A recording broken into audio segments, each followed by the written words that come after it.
Joni Polina, and we are with the St. Croix River Valley Holistic Practitioners. Our show is called For Your Health. Today I am here with Anita White, and she's a life coach with White Lighter Coaching Quest. She has an office in Stillwater, and she also meets clients in their home or their work or wherever they feel most comfortable. Her mission is to be a resource for healing, inspiration, and wisdom. And she believes that through positive thought and action, we find love from within and we restore our harmony in our being. Welcome, Anita. Hi, Joni. So glad to have you here today. And I'm glad to be here today. Great, this is great, good. great, good. Yeah. Well, Anita, tell us a little bit about who you are and how you came to this. Mm-hmm. All right. I've been coaching for, I think, most of my life, and not really knowing that's what I was doing. I set out in college to be a therapist or a psychologist, and because of circumstances in my life, I got a bachelor's degree in psychology, but wasn't able to move on to get a master's and then a PhD. I have 2 little kids, and I started out on my own after being divorced at 23. So I really had no education at that point, but I knew that I was here to help people facilitate healing from inside out. And even at an early age, 14, 15 years old, I had people telling me, you have wisdom beyond your years. And people would call me, and I knew that I was an active listener, which was different than giving advice and trying to get people to change their ideas. And you know, of course, I grew up a little since then, quite a few years. Mm-hmm. And I've been coaching in one form or another for 20 years. In the last 3 years, I've developed the White Lighter Coaching Quest. And White Lighter came from knowing that people have an inner light, an inner being, that has a hard time shining in the trappings and materialistic ways that we kind of deal with life. And that a lot of us see white as being a healing power from God. And so I wanted to bring that in, as well as my last name is White, so it's kind of a nice segue. Sure. But really the light is the energy that flows in and out of us, and we have a way of bringing that up or bringing that down in order to heal ourselves and channel healing and be available to help other people with their healing process. So coaching it comes in a lot of forms. I sometimes I just help people deal with codependency issues or post-traumatic stress issues where they've had childhood trauma. Some of the things people don't want to talk about, I'm open to talking about. And I think because I've had many things happen in my life where the more revealing I was about my wounds, the easier it was for me to be open to healing. So I love coaching people in one form or another, and really what I do is help them find their internal strengths and see what their weaknesses are and how to transform them into strengths, and to find their resources outside of themselves where they can get other people to help them in their growth. Marvelous. Well, good. That gives us a pretty well-rounded idea of what the coaching piece you do is all about. Well, today our topic actually is meditation. So can you tell us a little bit more about how you work with meditation? Well, this idea is something that I've done for a long time. I started meditating when I was 12. The first time I was into a guided meditation where I listened to an audio tape with a group of other teenagers in a room with candles lit, and we brought our breathing to a very slow pace, and the adventure was that we were going to go up and meet God. So we walked up this crystal staircase, found ourselves a comfortable cloud, and then we were able to create our own image of what God was, so we could bring that into ourselves and to understand that we're part of it, and we can just tap in anytime we want. Sure. And so when I'm working with people and I talk with people, I've been asking them, so how do you meditate? Because if there's confusion, if there's fear, if there's anxiety, post-traumatic stress folks, they find that bringing those feelings down has been helpful to have a meditation practice. Yeah. And so it's kind of like a facilitated treatment for other ways of bringing healing into your body. Okay. And I've found that meditating comes like our learning styles. And the way that I learn is mostly visual. What I see, I can absorb. I used to take tests by just reading the work the night before and pretty much had a photographic memory about how I would, I learned. And some people need to hear it first. You'll see kids in school, they'll put their head down on the desk and they won't be able to really focus on what the teacher's doing because it's all coming in auditorily. And then there's kinesthetic learners where they have to do it in order to learn it. And our learning systems have turned it into more visual than auditory and kinesthetic. And so meditation, we learn how to do that, but we might be doing it already. Mm-hmm. So, and I have a few examples of visual meditation. Okay. When you are sitting at a campfire and just staring into the embers mm-hmm. and just focusing on that. Some people can just go lay out in the lawn and look at the stars at night and find the peace there. Meditation is a way that we go from just letting everything on the outside of us, all of the situations and people in our lives and the places and things interfere with our thinking. Okay. And meditation is when we empty our thoughts. And it takes quite a while for us, some of us who have not practiced it, to let go of those thoughts, because usually there's like a system of how we're thinking about our jobs, or on our way to work, we're thinking about this problem or that problem, trying to resolve dinner issues. I mean, all kinds of things are rolling around in our brains. Mm-hmm. So for us to close that off and find something outside of ourselves to focus on so we can bring it in and visualize what that is, and to have some kind of practice that we commit to every day. Okay. So it's a bit of a step aside from what's going on in your thoughts in your day. But how do we know when we're meditating? I mean, what exactly does that feel like? You said staring into the embers or mm-hmm. Looking up at the sky, but don't those thoughts just keep rolling? Mm-hmm. Well, there's intentional meditation and non-intentional meditation. Okay. And meditation, it can be simply reading some biblical verse or from a guided meditation book in the morning and centering our thoughts on what that meaning is. One of my mantras is that the power of God is in me, through me, and around me.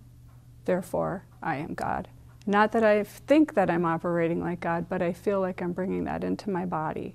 And it's not just about praying for things, but finding something that you can breathe in that settles and occupies your mind for you. So the knowledge of your will for me and the power to carry that out. Breathing in deep, maybe 8 seconds, and then exhaling maybe 8 seconds. So there's some time to slow that down and really just focus on the breathing. And you could just breathe in peace or exhale love. Everyone has their own. The Chinese folks, they Om, Mao, so they have tones that they follow through. Okay. Then I feel like I'm getting to a point where I'm getting a little off track here. I'm going to take a moment.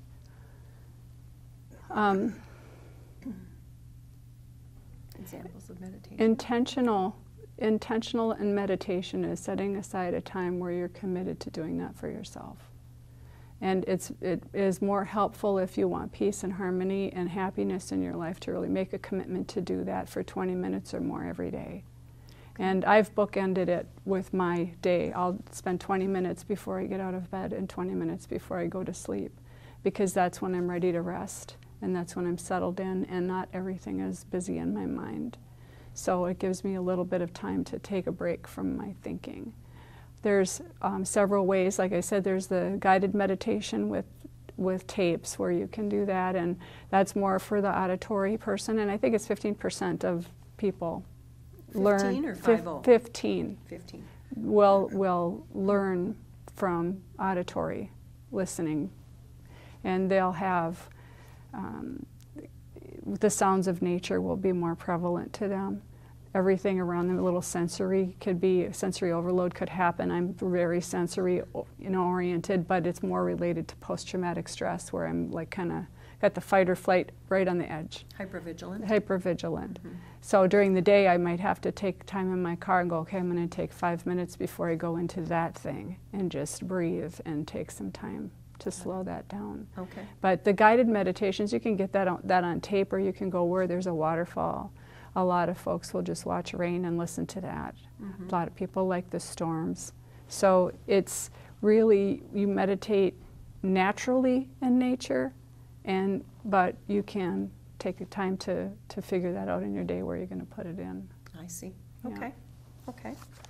So we've talked a little bit about how you do it, and I'm wondering, do you have specific benefits that make sense? There are some very proven benefits, and like I talked about earlier about anxiety and depression, being able to bring that anxiety down by just breathing deeper and slowing the thought processes down by thinking about one thing instead of all of the other things that are reeling around.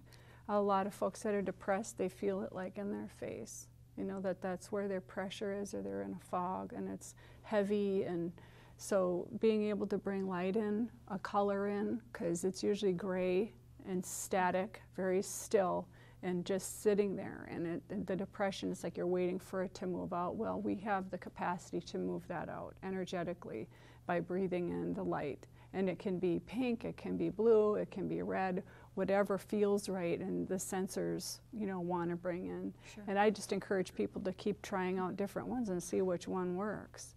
And there was a while where I was meditating on green. It was kind of a lime green.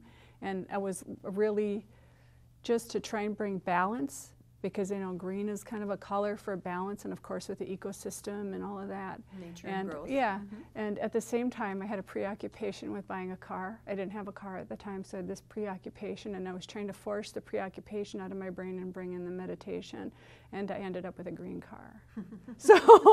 So that's kind of the secondary benefit, is that when we're meditating, we give our higher consciousness, that connection with God, opportunity to give us a co-creative spirit, where it's not just about healing, it's about manifesting more good things in our life by controlling our thoughts in positive directions and rewriting those things with the help of that higher consciousness or God.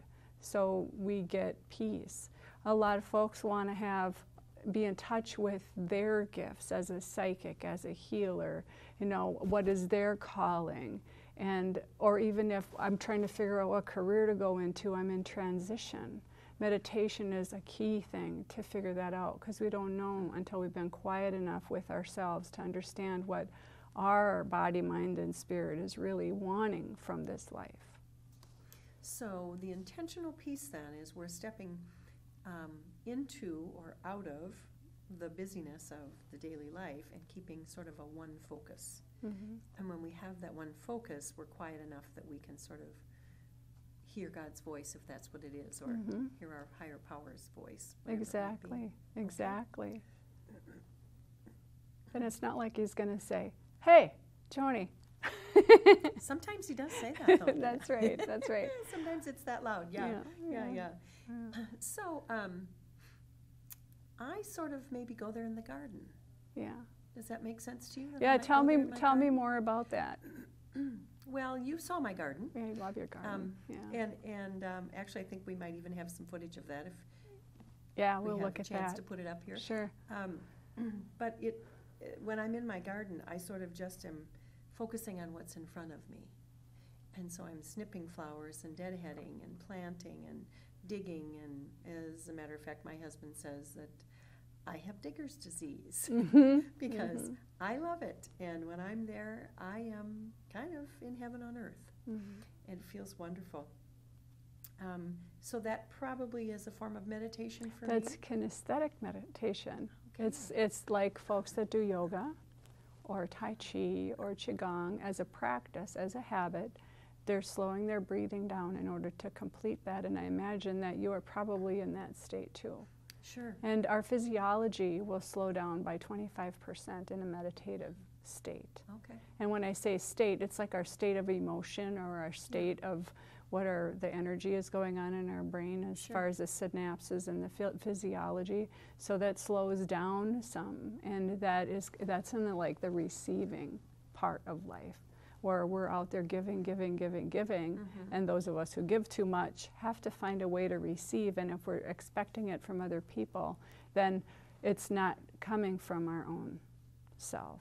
And that's the best kind of self-esteem, is to be able to feel like you're receiving it from God, not from somebody else, even though you can see it coming through each other, you know, when there's that comfort and that rapport. But when we're confused about something very personal with ourselves, that's the best way to get in touch with that, is to have that time. You know, a lot of people go out on the river. We live in the St. Croix Valley, and a friend of mine was telling me about her and her husband going out in the boat, and she would say, he says to her, "Honey, you like to fish, and I like to catch fish." Very good distinction. That's I right. happen to be someone who likes to fish, but my husband's the one who catches the fish. Absolutely, I understand that distinction. Right. Got it. Okay. So I think we have on tape an example. I have a client of mine who is talking about how she sets herself up to meditate. Okay. And then I have another clip of a client that is talking about her benefits of doing Tai Chi as a practice. Okay, so let's tune in then to the client who's talking about her own meditation, and then we'll come back from that, okay? Okay. Good. In the morning, I have a meditation book that I read here in my bedroom, and it's a daily meditation. And I also have a prayer book that is divided kind of by topic, and I can find a prayer that's appropriate to whatever that daily meditation is. And so I read that and read it twice to really think about it, sitting in the chair. Then I open the prayer book and I get down on my knees and I read that prayer, and I read it a couple times again to get centered. And then I close my eyes and do some more praying on my own and try to be looking through what I call my third eye and seeing what my higher power has planned for me today, as far as being willing to do what's necessary and asking for the strength to do those things. Keeping me open-minded to the truth, and also mindful of the fact that I am not alone in facing any of these stressors, and that I have another resource, which is my higher power. Very good, very informative, very interesting. Yeah. And then anything more you want to say about that? Well, I have experienced her in her garden as well. Oh, And okay. she's very kinesthetic and very visual, and she has relationships with each plant in her garden. Oh boy. And everything that she does, of course, is seasonal, and she's got the whole system and when they come and when they go. It's really her own creation with God. Huh. And so she's outwardly manifesting all the love that she has internally. And it fills my heart to see people being able to create what they're seeing in their mind's eye. Cool. So, and we don't know what that is until we give ourselves some time to do that. Sure. Yeah. But this next client of mine, she actually teaches Tai Chi, and she's been part of a studio for quite a few years. And she has her own benefits, and the way that she's done it, it's one of those practices that you can keep growing and growing and growing and learning more. And I think some people think that when you do Tai Chi, it's a form of fighting. And it's really a Zen meditation, and some of the things that she talks about are a little different than what we think about, most of us think about when they say Tai Chi. So she's talking about a different form of Qigong. Okay. Qigong becoming Tai Chi, so they're similar. They're one and the same. Okay, Right. all right. Right. Because I do notice that when I do those things, there's such a focus that you can't think about anything else. And so Right. that meditation certainly makes sense. Okay, so let's take a look at that. Position or another, and when I meditate, I'm much more able to stay on an even keel. And so that's the first and foremost for me. The second reason is health reasons. The type of meditation that I do has everything to do with breath and alignment, and it really changes how you sit, how you stand, and it puts your entire body in the right position for health. I don't know if you remember when you were a kid, but there were always these classes you could take on poise and posture as a young woman, and you could wind up putting a book on your head. And you know, that actually was not a bad idea, and the right kind of meditation will do exactly the same thing for you. So that is, those are the reasons, is health and serenity are the two things that are really the biggest for me. All right, thank you. Interesting. Very interesting again. Yeah, I love it when we get to see people actually doing their work and their craft and how it works for them. Very nice. Oh, and it shows that, you know, you can be any age and do it in your own home. It's not something you have to go and join someplace to do. You can set things up in your own home. So if you're not comfortable going out with people and learning how to do Tai Chi, that you can do it by video, or you can have a teacher come to your home and teach you there. Okay. So, Sure. and I actually have a practice of doing Qigong, and it's not what I would call something that I do every single day, because I have learned to really kind of dabble like a painter in my meditation, and Okay. my Qigong meditation it fills me. And it's my intentional healing of my body, mind, and spirit, as well as sending out whatever energy that I've transmitted through other people that's loving back out to God. So I'm not just getting in the process and receiving in the process. So when I leave the meditation, what I feel is, okay, what can I do for you today? Instead of, God, I need this, I want you to take care of this problem and that problem, what the hell are you doing? You know, it's, okay, what can I do for you today? Send me in the direction that's going to best serve you, instead of finding what's going to make my life more comfortable. Oh, okay. So it really shifts my thinking. Sure.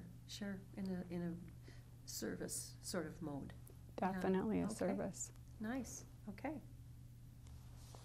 Kind of before we wrap things up, Anita, could you tell us a little bit more about the benefits of meditation? What you see or what you know of, and what is research telling us about? Okay. Well, there are 100 benefits to meditation. Oh, my. Good. There's Okay. so many advantages. It's good for people with high blood pressure, for example, because it slows your heart rate. It helps you be more in control of your body. Believe it or not, we can do that. Yeah. I do. It reduces anxiety and helps with chronic diseases and allergies. It reduces premenstrual syndrome symptoms, menopause, perimenopause. It helps with post-traumatic stress. Recently I wrote an article on how I helped a young man he's a teenager, and he started a practice of just using a mantra, which means he's just saying a statement over and over to himself with deep breathing. Okay. And it's like, I'm divinely guided and protected. I'm divinely guided and protected. So as soon as he would say that, I would anchor him to a state of peace. And so he's been able to control some of those anxiety attacks by being, okay, and it immediately brings him into that remembering what state he was in that meditation practice. Nice. And psychological benefits. Okay. Mm-hmm. Definitely, it helps you build confidence, resolve some phobias and fears. It increases your feelings of vitality and rejuvenation. It increased emotional stability because you feel more connected with everyone. Sure. And of course, it helps you develop intuition. It's like our relationship. You and I have to have time where I'm listening and you're talking. Yes. And there's times where you're listening and I'm talking. Mm-hmm. And our relationship develops over time with trusting what each other has for each other. Absolutely. What our intention is in our relationship. Well, this is a way that we build that relationship with God. Okay. We are receiving by letting go of what's all about me. And, you know, letting God do the talking. So prayer is doing all the talking. Mm-hmm. And we can do that because we need to relieve ourselves of that anxiety and say, okay, I'm turning this over to you. Mm-hmm. I'm ready and willing to have you take all these problems because I really don't know what to do with them. Yes. And I've told you about this conversation that I facilitated before, when my head and my heart That's right. are not congruent, where my head is saying this and this and this, giving me all of the doubts and the rationale and the justification, and my heart is feeling and going, oh, but this, and I want that, and I need. And so I've asked the Holy Spirit to come in and facilitate the conversation between the two, because I can't do it. My humanness gets in the way. Sure. And so I want to rationally make a list of all the things, and so I'll ask the Holy Spirit to facilitate that conversation and be the conduit for the healing. And then that's all I'll say, and I'll go away from it, and I'll realize it's been resolved. I don't know necessarily my actions or what I need to do about that, but because I've asked to be, to receive that, then it happens. And so meditation is a way that we give God a chance to talk. A chance to talk. And we Holy can smokes. grow that conscious contact. So we're not just tapping in when things are difficult, we're tapping in all the time because it feels good. Yes. And because we are created by Him. So important, very important. Thank you. That brings it down to a nutshell, I'd say. It does, Yeah, it good. does. All right. Well, we probably do need to kind of conclude this show today. Hope you've enjoyed your time with us here. What would you like to leave people with, Anita? Couple messages, couple points? What makes sense? I just want to say, as a coach, I find that there are 3 or 4 things that you can do immediately to change your life, to help yourself. One is to write all your fears down and then change the fears to a positive thought, to a positive affirmation. So what is the opposite of that? The other thing is to find some way that you're giving without the expectation of receiving. Do something in the community as a volunteer, or something at your church, or whatever organization you're in. Don't expect something back. Just do it like random act of kindness, that thinking. And then find time for yourself to do the meditation. If it's just walking by the river, or if it's taking a hike, or if it's lighting a candle and just sitting with it and watching it burn. But finding a way to actually put yourself in this state on purpose. So when you are in a high energy place or an anxious state, I mean, sometimes it's good things and sometimes it's not so good things, but be able to ground yourself and put your feet on the floor and go, okay, I can do this. I'm divinely guided in protection. Only good comes to me. So we can have that control over ourselves. It's not what happens to us, it's how we happen. So that's Marvelous. what I can end with. Very good. Good, 3 very good points. And I'm always brought back to that bonfire, but I can do it with a candle. That's right. And that sounds really good to me. And I guess I have a candle burning more often than I think, and so it may be a little more subconscious for me, and I maybe need to bring it a little more conscious. Yes. So that I am tuning into that Right. a little more often. Marvelous. Very good. Well, thanks so much. It's been fun to talk with you today. I appreciate you being here and having fun with me today. Thank you, Joni. I appreciate your time. Great. Well, this brings us to the end of today's show. Thank you for joining us. We hope you found some things interesting and helpful, and maybe you'll even try a couple of suggestions that we've had here today. We'd like you to stay tuned because we have many more shows coming. We have about 28 members in the River Valley Holistic Practitioners Group, and we have a website, www.rivervalleyholistic.com. We'd love to have you take a look at our site, take a look at all the members that we have there. And we're also on YouTube at this point, so you can take a look at us there at River Valley Holistic's channel on YouTube. But we love being here. We like informing you of what's out here, what you can try that are natural techniques to keep yourself healthy, because this is for your health. Thanks for joining us. We'll see you again.